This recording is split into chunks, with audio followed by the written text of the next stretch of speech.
Yeah, yeah. All right. I'm going to ask you. You're a buyer's agent, so Yep. what's your advice to your buyers and buyers out there?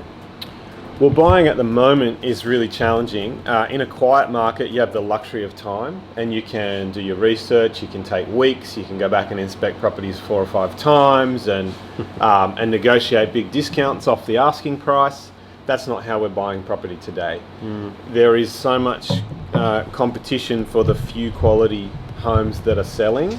Our stock levels are down by over 50% in many of our markets, so there's half as many homes that would normally be sitting to choose from, and there's 2 to 3 times as many buyers. Yeah. What that means is it's a very competitive process. So the advice I have for people is know your team beforehand. So if you're going to work with a buyer's agent, have them set up. If you're going to use a broker or a bank for finance, it has to be pre-approved and ready to go, ready to pull the trigger at a moment's notice. You need to know which solicitor you're using, know which building inspector you're using, because you don't have time to just think for days about working that out later. So you don't want to cut corners on your research or on your due diligence. It's important that those things be thorough.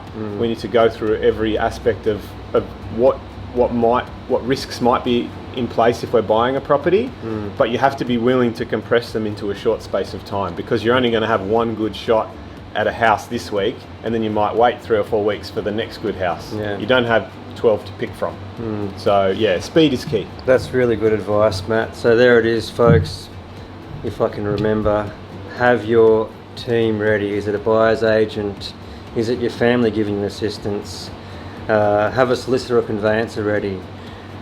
Have your pre-approval in place. That's a really big one. Yep. That can take weeks sometimes, and if you see a really nice house, you don't want to go back to the bank and then start the homework.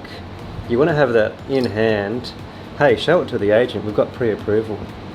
Pest and building inspector, there's some really good ones in the area. So hey, just be organised. When you see that right house, then you can act on it. So that's really good advice.